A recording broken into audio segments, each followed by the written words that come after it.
come here. We'd like you to come out to the bee archery. We're going to examine the bees, so come along with us. I don't know.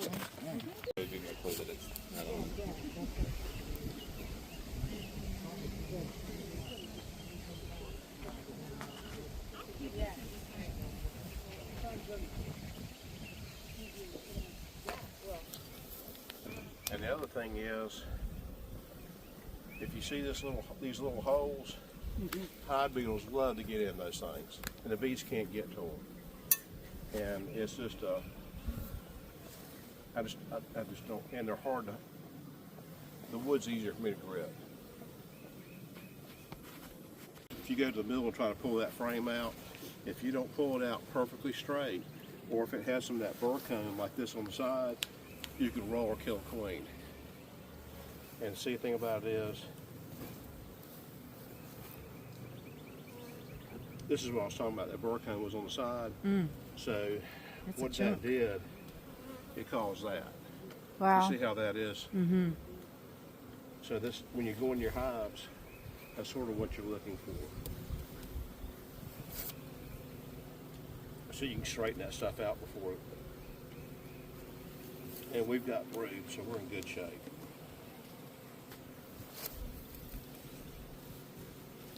That's a good one right there.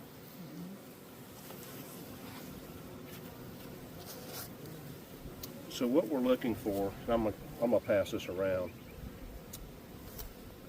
and I'm just trying to make sure I don't have a queen on here because I don't want to drop her.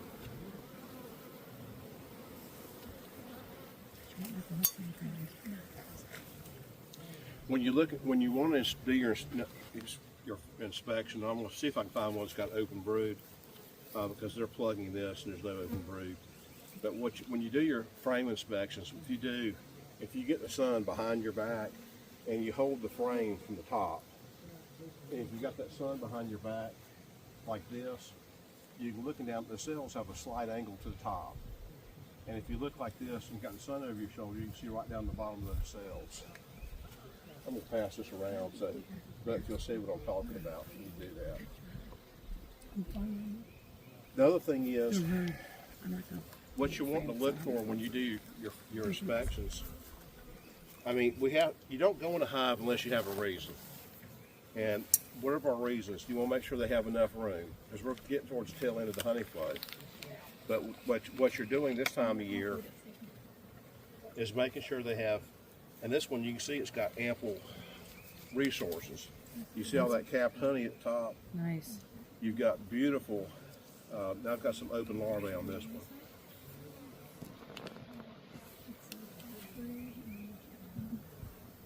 So what you're doing on your inspection, you want to make sure that you have fresh larvae and fresh eggs. You don't have to see the queen, but if you have fresh larvae that's not been capped and eggs, you know that there's a queen in this hive. So you don't have to really go any further. The only time I look for a queen is I'm going to do something with her. Either I'm going to pinch her head off because she's a bad queen, or you want to paint her. If she's an unmarked queen, you want to mark her so that you know the age of her age. Marking your queens is a good management tool. You don't have to have marked queens, but what it is, if you have a marked queen, you actually know her age. And the only way you're going to know a queen's age, you can't tell it by looking at them. But if you paint them for that year's color, you can know that queen came from this year. Now this frame, we have some open larvae. So we know this, we know within the last 7 days, this queen has actually laid eggs in here.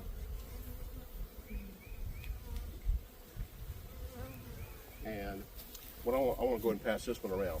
And the reason when I'm going to pass this, let me get this. On the peripherals, if you look up here on these edges right here, right up under the honey, all this is capped. But right here you have open larvae. Got it. And the reason I want you to look at that open larvae, when you look at that larvae, you want to check for any kind of disease or virus issues.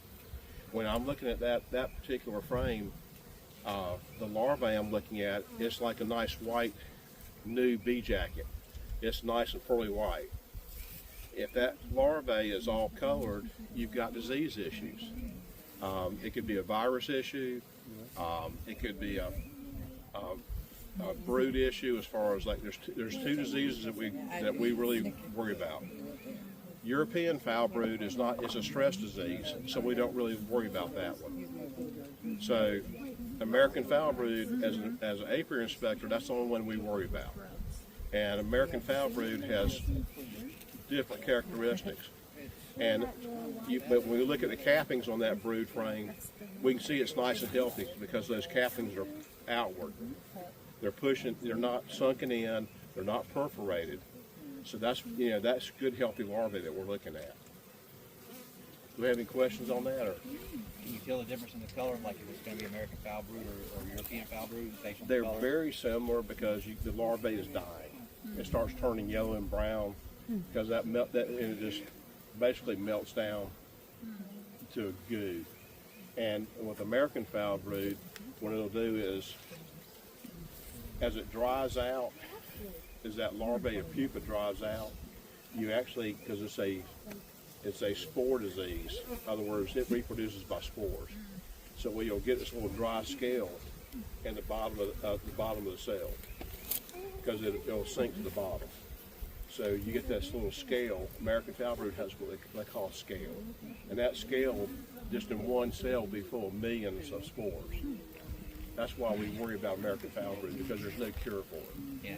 And if we find American foul brood now, it's you dig a hole and you burn the hive. Destroy the whole thing. We used to be able to fumigate, but we cannot get the chemical. So that's where we are with American foul brood. But European is a stress disease. Now, American foul brood, not only do you have the perforated sunken in cappings, you'll actually have, if you take what we call a toothpick test, you take a toothpick and you stir around that larvae, the one that's not dried out, and it'll string out like bubble gum. So, and it's really stringing, and it's like, because it just sticks together, so you can string it. Where European, it's just very slight no string, because it's just different. I mean, but this is a good looking hive of bees. I mean, as far as she's doing a good job, and we don't have any mite issues.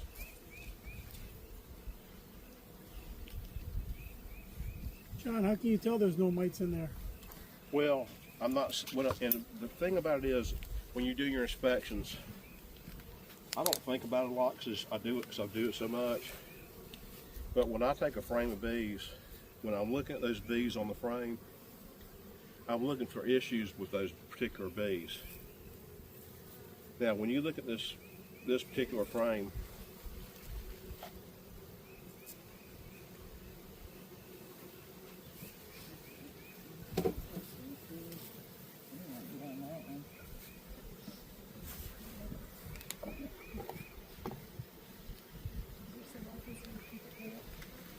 Russell asked me, I'm sorry, say again, so I lost my train of thought, put those back You in. were saying that you don't see any Okay. mites in there. So I how do you don't, tell it's without not doing that I the don't test? see mites. What I don't, I'm looking for indicators. of Indicators. mites. Okay. Add So wings. the first thing is I look at the larvae. I got nice white larvae, which doesn't mean you don't have mites, but I'm not seeing the virus issues are actually popping up. Because what happens is the mite loads go higher, your virus issues are doing this, they're coming out right behind them. And once you get a high virus load, it takes a couple brood cycles after you actually get the mites under control to get that cured. So what I'm looking for, I don't see any deformed wings. You know, when I look at this young bee that's hatching out, I mean, she looks healthy. I mean, I'm looking at the individual bees. I'm not seeing K-wing or some of the other, virus indicators that you see on the bees themselves. And because a lot of times when you see the bees, you'll actually see some of them doing like paralysis stuff. A lot of times you'll see them on the entrance board, and this is because this doesn't have a real long entrance, it's hard to tell. But you'll see the bees like dying or going around in circles. but I'm not seeing, everything on the frame is like normal behavior. I don't see any deformed wings. I don't see any K-wing. And that's sort of, a quick glance. Now, this is not really what you want to do when you do a mite test. You still want to look at this frame. You want to make sure the queen's not on here.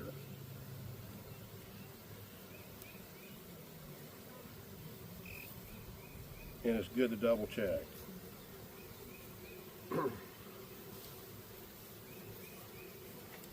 Because you don't want to drop a queen in alcohol. Do me a favor. If you can just hold that right there.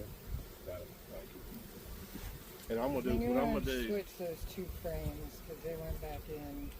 Pardon? Opposite. The two frames because I went around. Okay. So if you want to put them in, I always try to put them back in like we took them out. So. There's a couple ways you can do your mite checks. Now I'm going to show you that what I do because it's just easier for me and quicker. You can take a tub, you get a little small plastic tub, and you take a half cup measuring cup. And what you would do, you would take this frame, make sure the queen's not on it, and you would take that frame and just bump it on the end so the bees actually fall in the tub. And what's going to happen is the field bees will fly up, but the nurse bees that are actually tending larvae on that frame, they're going to stay in the tub. And you take that measuring cup and you just get the very top of that half cup. Bless you. And then you can either use this or one of the other mite things. There's a couple different varieties. They have a square one that Frankie's got. But what it is, you take that half a cup of bees. The important thing is half a cup of bees is approximately 300 bees. And you don't have to worry about being 290 or 310, but you want to get close. You don't want to overthink this because you're just getting a general idea of where your mite points are. Now what I'm going to do is I'm going to sort of cheat because this little cup and these Varroa testers, they've got two little lines on the inside of the cup. The bottom line's 200 bees, the top line's 300.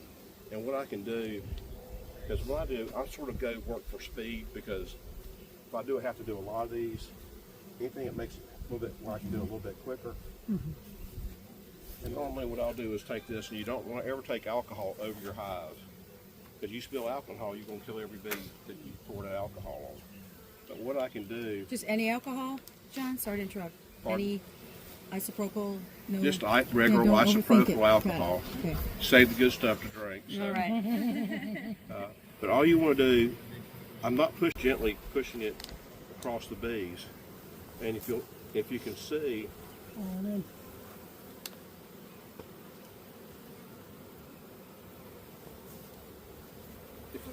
See how they just tumble in?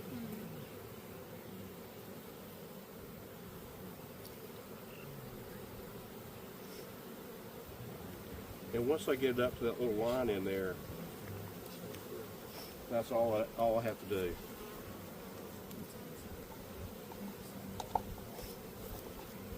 And the thing is, I'm sacrificing 300 bees, but the thing about it is, that little half cup of bees I can hold in the palm of my hand. And I'm going to go ahead and shut this up because also in your inspections, we spend a lot of time with this hive open. And because there's a little bit of nectar flow on still, the bees are still pretty happy. But you don't, as we get through into the dearth, you want to make these inspections, you want to go in there and get what you're doing done and get out of it.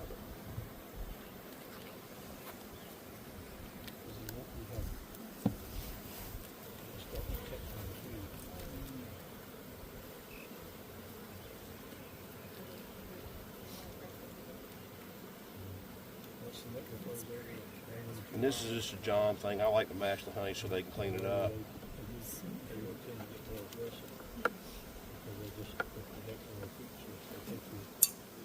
But is there any questions about how we just did this?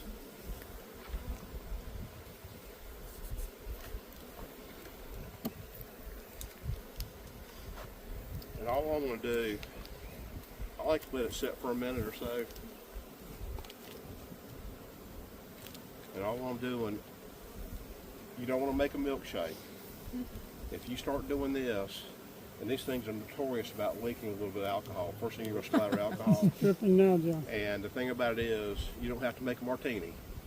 So all this, just little general swirling is all you want to do, because if you see the perforations in the cup, the bees are in there, and all you want to do is shake the mites loose off of them so it goes to the bottom. And you see how these, like I said, they're bad about leaking. That's the only thing I don't like about these. But just by doing the general swirl, that's all you have to do. And you can just do that for a few minutes. It really doesn't take too long. But a lot of times, I'll let it sit for just a minute or two on the hive and go to my next inspection.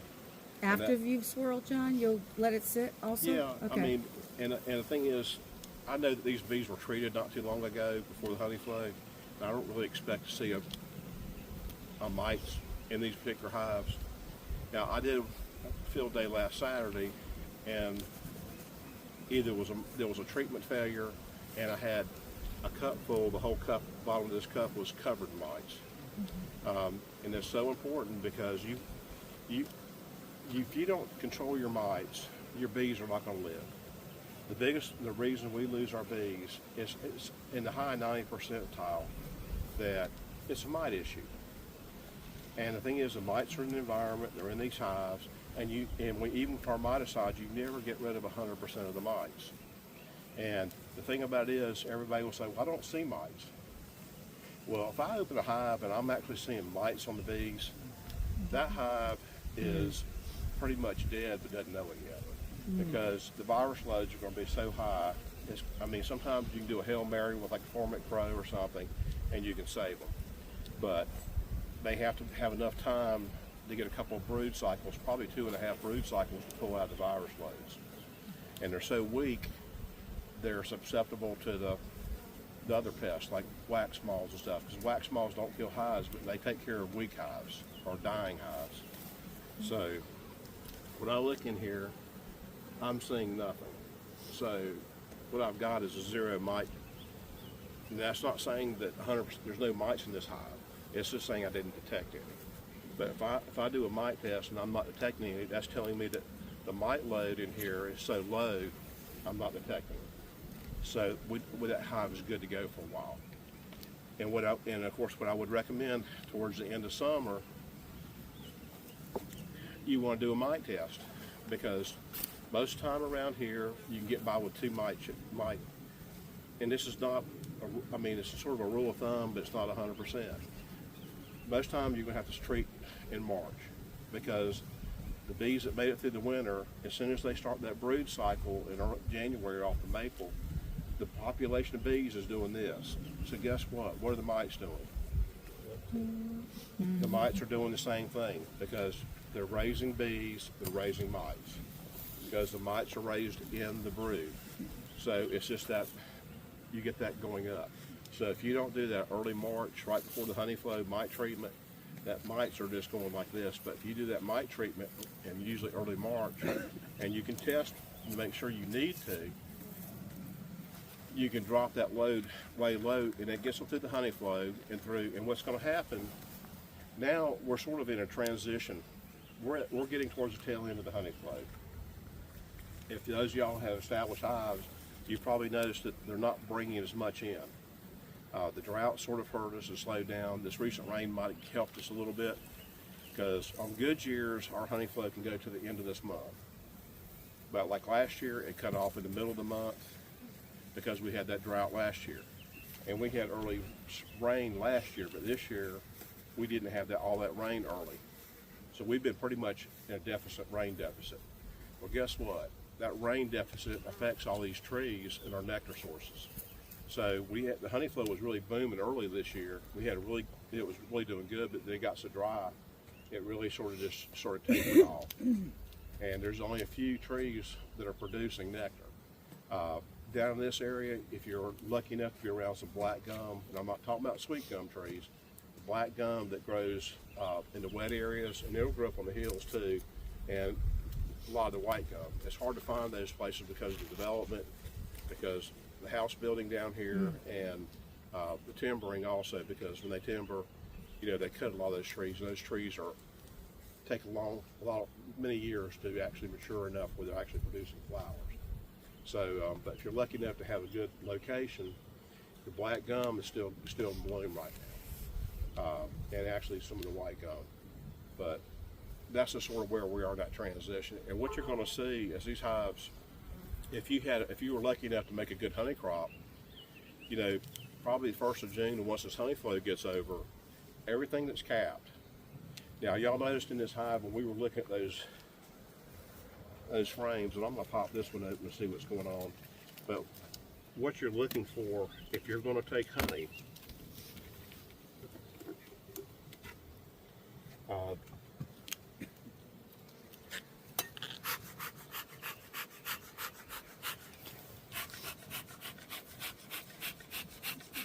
it's still going. You got it, man. You got it.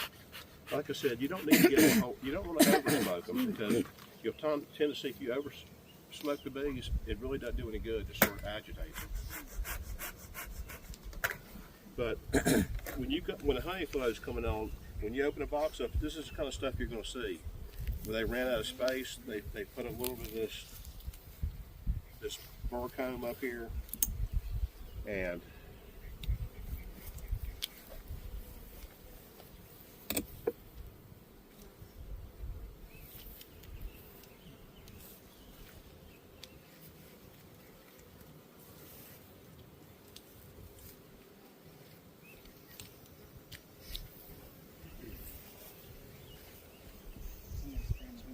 Wow. now, I didn't plan Beautiful. this is what I was wanting to show you. With the only problem on this frame, you've got a few drone cells right here, but those are probably gonna be coming out here real soon. But what you're looking for, when you extract honey, this is what you're looking for.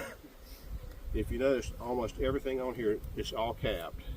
There's a couple cells right here at the bottom that aren't, and maybe there's a few here that they're still filling. But what you want to do before you extract your honey, this is what you're looking for. See this beautiful capped honey? That's what you want to extract. Because if you get too much of these unopened cells, if your moisture content is over 18% when you extract your honey, it's going to ferment. So you want to make sure you're extracting capped honey this right, because now there's very little here, but you don't want the uncapped honey or nectar because it's got to be dried out. Now if this was like the first week in June and I pulled this frame out, chances are they already had the enzymes in this little bit of nectar, but the honey flow had stopped, and they quit generating the wax to cap it with. Because everybody will call me in June and say, I'm trying to take honey, but it's uncapped, what do I do with it? And that's a whole nother, there's a couple ways you can deal with it and play with it, but the whole thing is, the point I'm trying to make is you don't want to extract uncapped nectar. Because the capped honey is what you're looking for. And like I said, and this frame will be fine once this little bit of drone brood comes out. Now, do y'all know why I can tell that's drone brood? Anybody? Shape of the cell. Big cell. Sticks up. John, could you just scrape them off if you wanted to? You could, but the thing about it is, you see, it's not even at the purple eye stage yet. It won't be long, but now you could take your capping scratcher, Russell, and pop that out just like that. If you took a capping scratcher and lifted it, and this is something else, a lot of people would do a visual mite check, because mites prefer drones, but they will raise just as well in workers. But a lot of people will take a capping scratcher, and when they have drones like this, and what they'll do is they'll take a capping scratcher, which is what everybody know what I'm talking about, a capping scratcher? With those little sharp teeth, you can lift it right under these and lift out those drone larvae really easier than I can with a hive tool or even a toothpick. But what I'm doing is, if y'all will look at that, there's no mites on it. If there was mites in there raising in that cell, you would see mites on that pupae. And those mites are really easy to see because, you know, they're like a little seed tick. They're like a little light brown, you know, mite. But that's what you want to look for when you're getting ready to extract honey. And hopefully, everybody's got established hives, that's what you've got. And the other thing is, now these hives are getting ready to go north. These bees right here are going to be going up upstate New York. And what will happen is their honey flow hadn't even started. Wow. So, because basically, this is what I want to. This is the hive I'd want to go into winter. And the reason I would, if I was using this hive for my honey producing hive,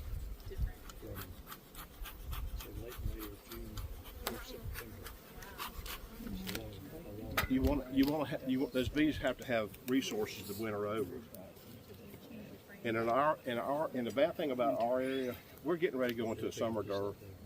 And with the summer dearth, what happens is there's nothing out there for the bees to bring in. So they're having to live on what they've stored now.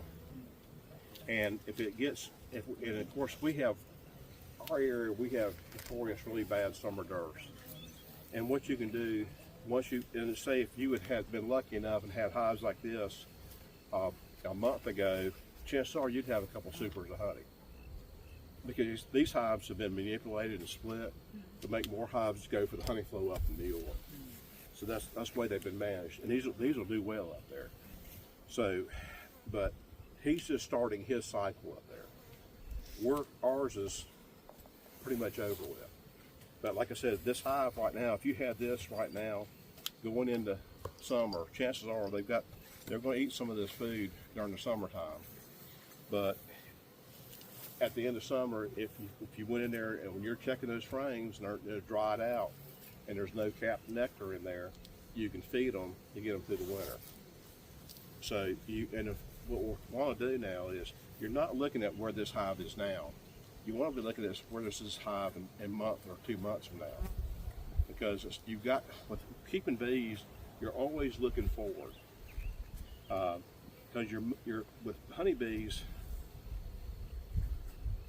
this fall is the start of your bee cycle for next year.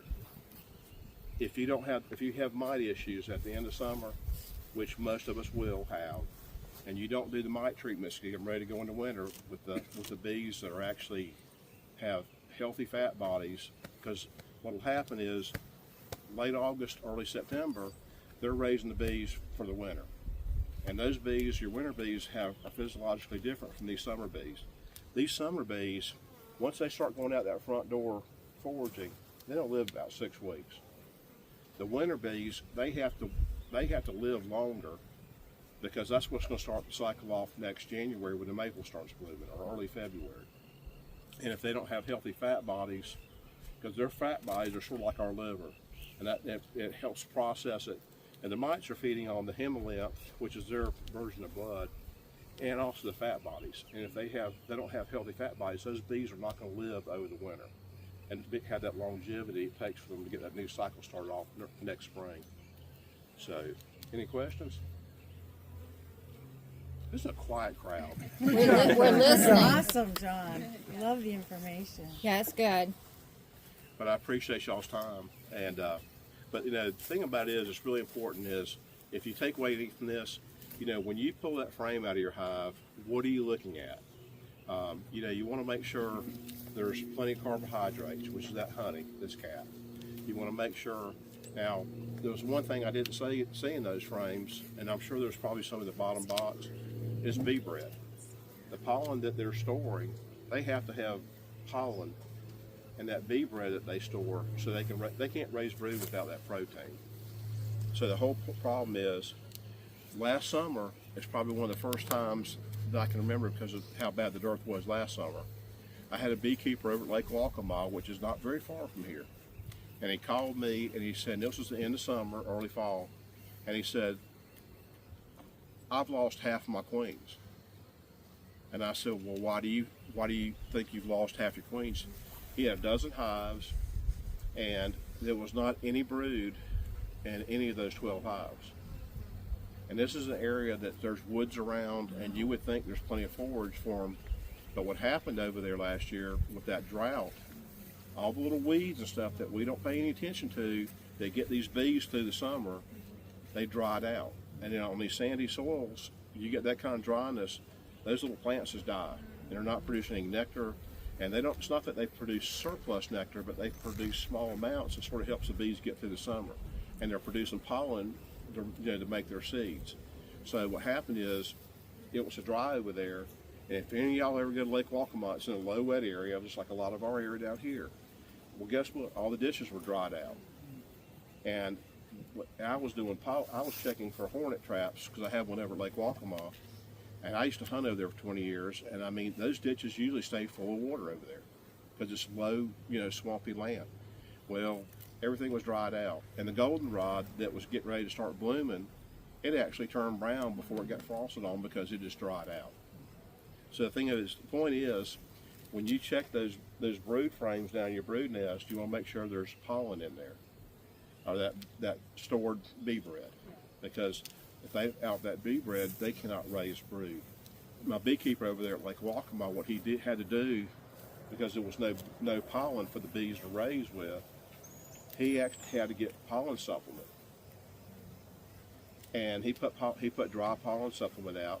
And a week and a half later, when I got over there to check his bees, lo and behold, he had little patches of brood, size of my palm of my hand, already started, and they were storing that artificial pollen in the cone. And he got all 12 of those hives through the winter. And when I went and did his inspection this spring, he was already up to 17.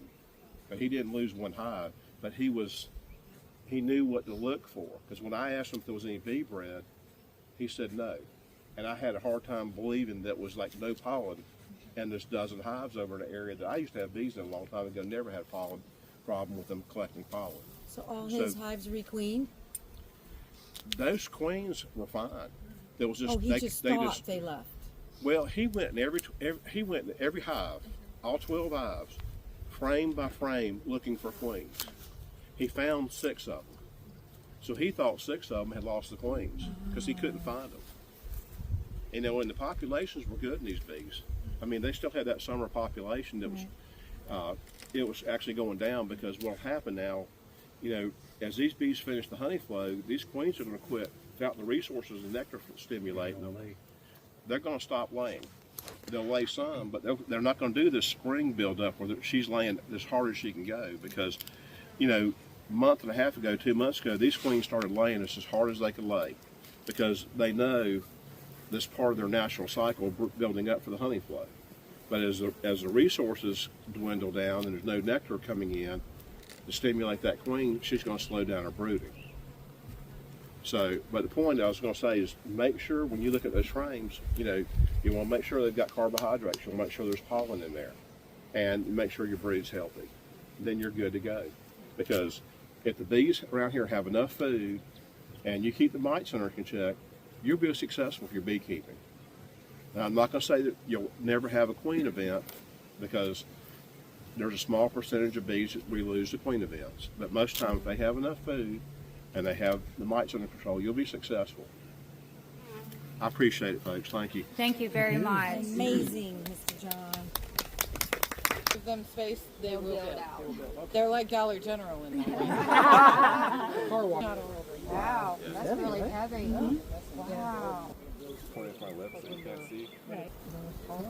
So this is half fruit. Figure out how to do that. You probably appreciate this. That That one back because you have the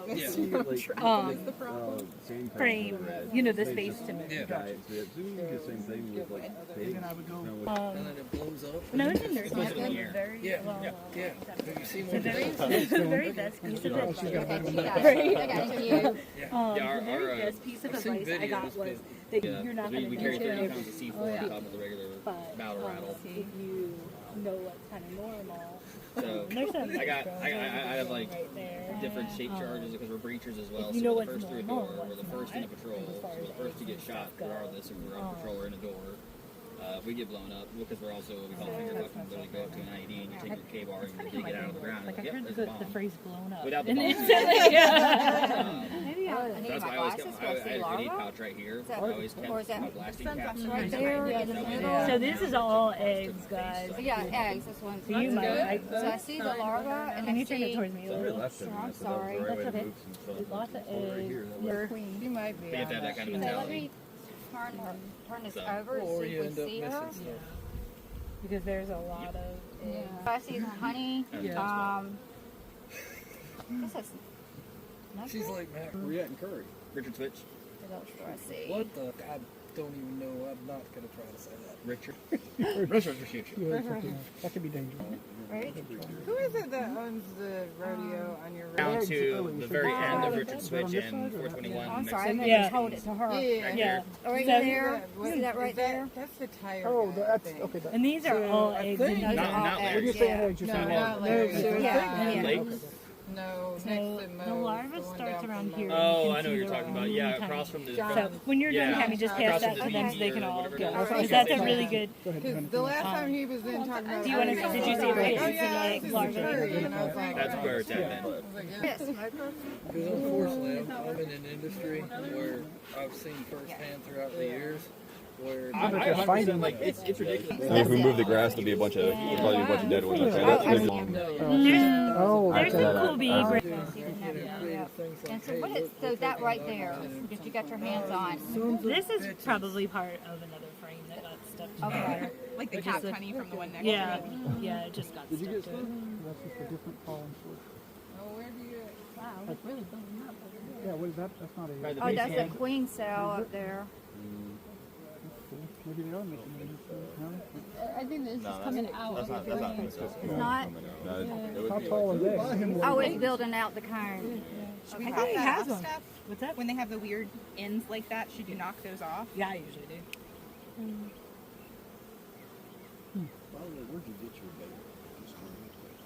Do you know where you got yours? Amazon. Probably Amazon. See pollen. I just Everything. A lot of stuff. Like I bought White her pollen hive at that. on You want to hold it? Questions? I don't have any questions. Telescoping top is actually Not that I don't. I can't think of any questions. I do have a question about this surf thing right here. Okay. Right, so does he keep that in there all the time, or is it just, I mean, just as storage? I would expect that he had this in there when this was split. Okay, pull back the other side. And He said he keeps containers on all the time, even if they're empty, just because he has so many hives that it's Okay. on the other. Yeah, I asked that. Yeah. yeah, because he's not feeding Because them it's too now. much to take out, or, okay. Just because he has too many so many hives. hives. These are shop rags. The entrance, and you'll see the bees. They'll have their butts up in the air. They'll be fanning, and they're fanning the queen's pheromone. Say she's in here. So I was sent over here to light the smoker. You want to light the smoke? I do. Go get my smoker that I left over there. So that's in there, so I dump that out or leave it in there? You can dump it out. Okay. You got one of them times a year. Yeah, she's always You've actually got a different bug on you, so I don't know if that's what you. Oh, I don't know. There's a honeybee in your hair. Yeah. She's on your hair. Let me get that one out of your face. I thought I was going to have to go back over there. I'm going to steal some of Frankie's straw over there so I can fill my bucket back up. You don't, what you don't want, Apparently. and that feels pretty good. You're not too tight, but start, Sure. like I said, start, make you a hole. Yeah, this, I love this. I remember you saying that. Okay, you're good. It's nice. Yeah. Yeah. And then I'm gonna lean up. I always, this I way? try to tilt it over. This I think, yeah, this is It's the hole at the bottom. Tilt it, the the hole at the got bottom. one too, like the ventilated material. Oh, that one to the bottom. Like, oh, yeah, that makes sense. Yeah. Yeah. Could have been worse, I guess, right? You can use that one. This one, I think, has the kind of like a butane lighter and all, so you just grab it. I had a light thing. Yeah, you hear it? Yeah. Go toward it? Yeah. All right, you got it? Now, Huh? now start puffing it. Start working the bellows. Right. And just keep working them. And what I do, and you just keep, you want a rip roaring fire. That's what I tell people. I said, get you a rip roaring I fire. think that's rip roaring. And that's, I mean, it'll be in your face. It's coming up in your face. So what you do, keep doing it like that. I'm gonna fix your ball. I'm gonna help you out because I try to fix it out. Like I said, I'm getting towards the bottom, but keep it going like that. And then just, all right, you just Slow it take down. that. Just take that. Now Stick it in stick it there. right on top of it. Okay. Push it in. Push it in. All right, now just puff it some. Oh wow, that's cool. Oh And wow. then if you want to take your hive tool and roll it and kind of lean it over, or you can take, I mean, I just use my fingers. Of course, the rim's going to be hot. I mean, you see, I'm sticking my fingers in there, so it's not too hot. All right, just close up your smoke. All right, now feel that smoke. Is it hot smoke or is it cool? Can you? It's hot. Wait a minute. Hot, cool. That's good enough. That's not too hot. No, it's too not hot. It's not too warm. hot, because you're not going to put it right down on the bees. You're going to hold it, and Just a little bit. 4 or 5 puffs. I mean, you just take it and 4 or 5 puffs in there, because too much smoke is going to irritate them. Irritate them. So just like that. So that's good. That's cool. Now just see how long it's, let it burn and let it burn itself out. That's what I'm going to do with mine now. I'm just going to let it burn itself out. Thank you. All right.